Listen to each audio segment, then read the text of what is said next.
nanindigan si Senator Robin Padilla na dapat ay agad-agad napapa-take down ang mga mapanirang post sa social media. Naungkat yan sa pagdinig para labanan ang fake news. Pero sagot ng ilang ahensya, hindi yan basta-basta magagawa ng gobyerno. Narito ang aking report.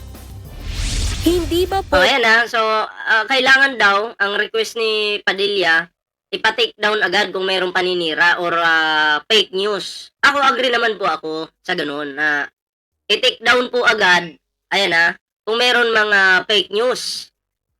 Shoutout kay Cardo Tanggol Dalisay, grabe ang pangalan niya, nagsama-sama.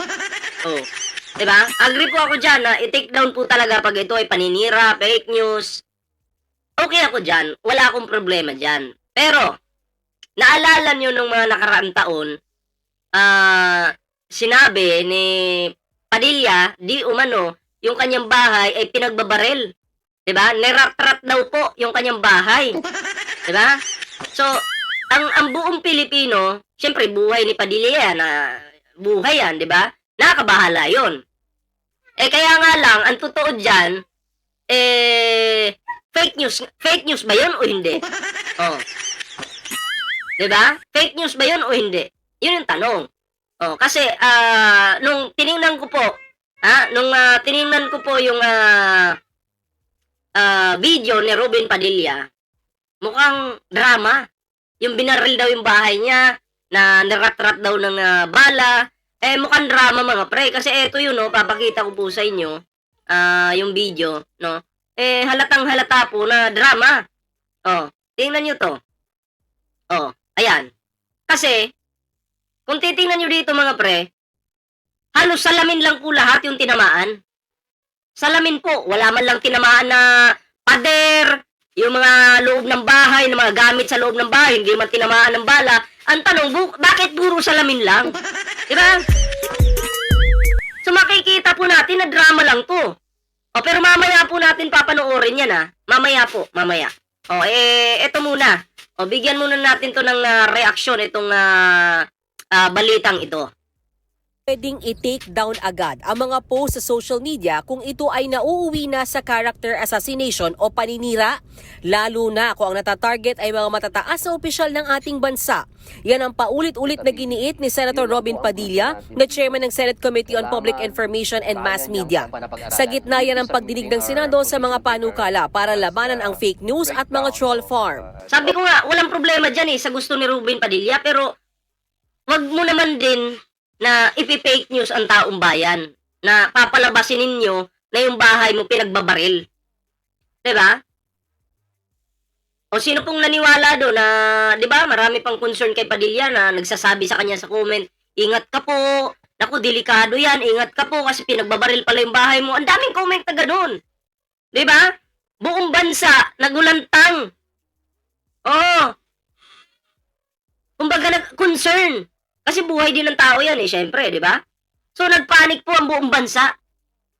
Ingat daw si Robin Padilla, baka mamaya balikan, barilin. Oh. Pero hindi mo kinlaro Hindi mo in-explain sa mga Pilipino na, hindi po totoo yan. Halatang-halata naman. Makikita nyo mamaya sa video. Oh. Yung character assassination po kaya. May sa shooting yun ng Bad Boy 3. Pero maraming nag-comment na, kumbaga, etong bahay na to, totoo talagang binaril. Ang nakakapagtaka, hindi naman po tinamaan sa loob ng bahay, di ba? Malamang sa malamang shooting po yun, pero hindi niya kinlaro sa publiko kung ano talaga yung nangyari. Or bakit may ganong butas-butas yung salamin, hindi man niya in-explain ng maayos, di ba? Wala po. Nilinlan niya yung buong bansa.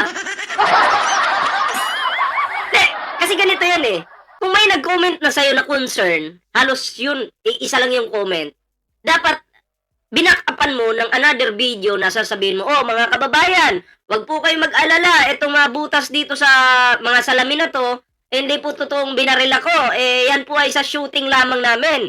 Kung ano bang pelikula yung sinushoot nyo, dapat i-explain mo yan, kasi ang buong bansa concern na Pero hindi mo in-explain. Diba? Hindi mo in-explain. O tingnan mo, dahil hindi mo in-explain, anong nangyari? Si PBBM, yung tinira ng mga DDS. At sinasabi ng mga DDS, oy, ingat kayo kay BBM, mamamatay tao yan. O tingnan nyo si Padilla, o pinagbabaril yung bahay niya. O ang sama talaga ng Marcos. O di ba? Pangalan po ni Pangulong Bongbong Marcos yung nasisira. O. Wala eh. Hindi mo yun explain eh. Hinayaan mo lang eh. Di ba? Unang pinagdadaanan, matagal pong mga past few weeks, talagang si SP po talaga ang kinaracter assassination. Yun po ba, hindi po ba yung threat din sa national security dahil number 3 po sa posisyon sa ating bayan yun. Una, presidente, vice president, susunod ng senator. Ba yung sir kasama doon sa security? Pero bago ka sana magsalita niyan, Ruben Padilla, pagbawalan mo muna yung mga DDS kasi ang daming fake news dyan sa mga DDS. Lalong-lalo na si Sara Duterte, fake news yan. Oh. Diba? Diba may bagong bala si ginawang range firing ang bahay niya pero sa loob siya ang firing. Oh, diba?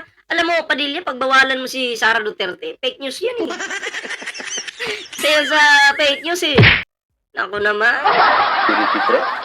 Pero paliwanag ng PNP, ang agaran lang daw na napapabura sa social media platforms gaya ng Facebook ay mga content na may kinalaman sa terorismo, national security at pang-aabuso sa mga babae at kabataan. Pero pag hindi pasok sa alinman dito, kailangang maghain ng reklamo sa PNP saka i-request sa social media platforms kung pwede itong ma-take down. Yung kanilang treatment, kahit ito po ay nangyayari sa Pilipinas, ay hindi po nila kinukonsider. Dahil tayo po, mayroon po tayong libel, sa kanila po wala. Kaya ito po ay dadaan sa proseso, kaya hindi po ito nakakapag-take down kagad. Pero nanindigan Senator Padilla na dapat agad napapa-take down ang mga mapanirang post, lalo na kung nauuwi na ito sa character assassination. Sagot naman ng Department of Justice, wala silang otoridad na panghimasukan ang community standards ng mga social media platform. Yung nasa law po kasi natin sa sa Cybercrime Prevention Act, technically and legally, Wala. may jurisdiction po tayo. Meron, oo. Wala lang po tayong mekanismo. Ano lang, tama. Drama lang to ni Padilla. Drama lang to. Kasi ito panoorin po natin ito. Panoorin natin tong video ito. Ito. Kita nyo yan? Ang ganda sa loob ng bahay. Diba? Alam ko, shooting to eh, pero sinakyan ng mga DDS na sinasabi na kasalanan daw ni PBBM, bakit dumadami daw yung mga terorista ngayon. Diba? Puro kasalanan ng Pangulo. Nabutas lang yung salamin ng bahay ni Padilla. Kasalanan na ng Pangulo. Ha? Kasalanan na ng Pangulo. Grabe talaga. Tuloy natin to. Oh, ang ganda pa nga ng pagkaayos ng gamit, oh. Walang tama sa mga pader. Walang tama ng bala.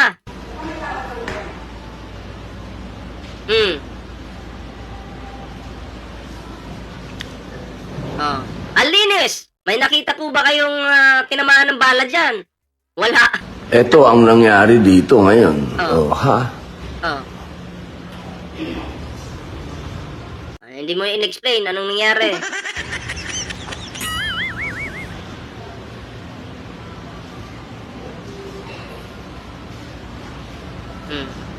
Galing ng drama, oh. Walang jowa naman, oh.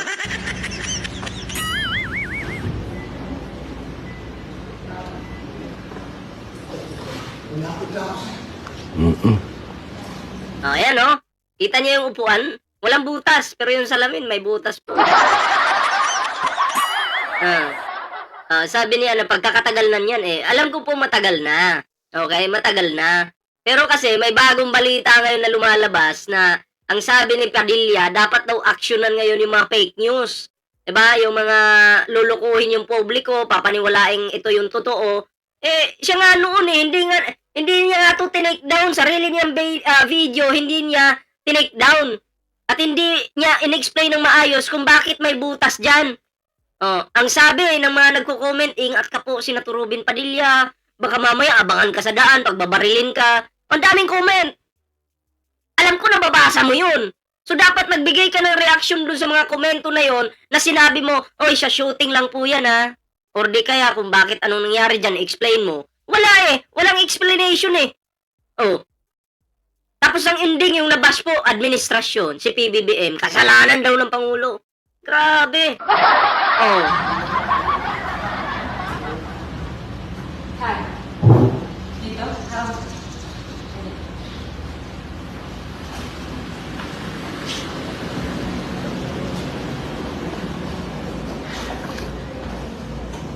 Oh, ayan oh.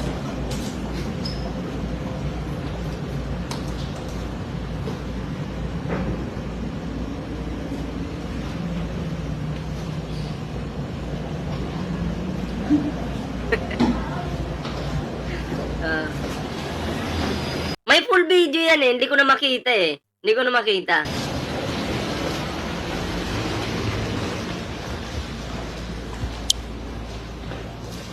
Tawa-tawa daw siya oh. Sabi niya, yes, nakauto na naman ako ng mga DDS. Ay, nako. Ano ngayon? Marami nang bumilib sa'yo. Dahil nirat-rat daw yung bahay mo. Ay, naku po. Ayos yung tawa.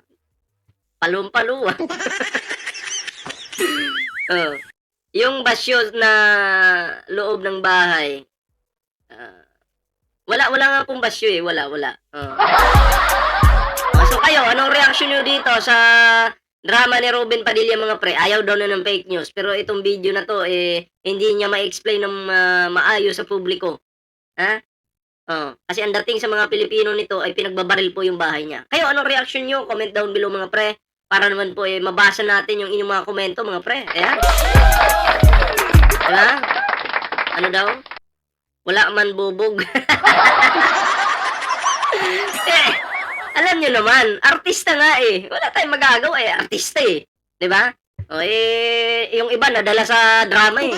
Oh.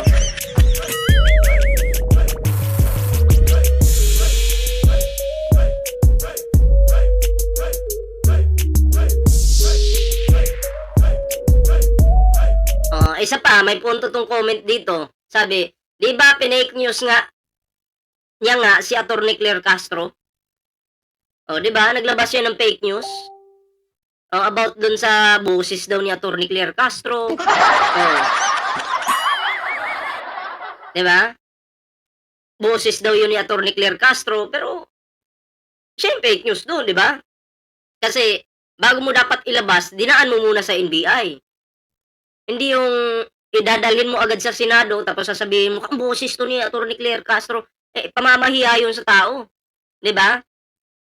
Inulot mo lang sa TikTok tapos dadalhin mo sa Senado, nakakahiya ka.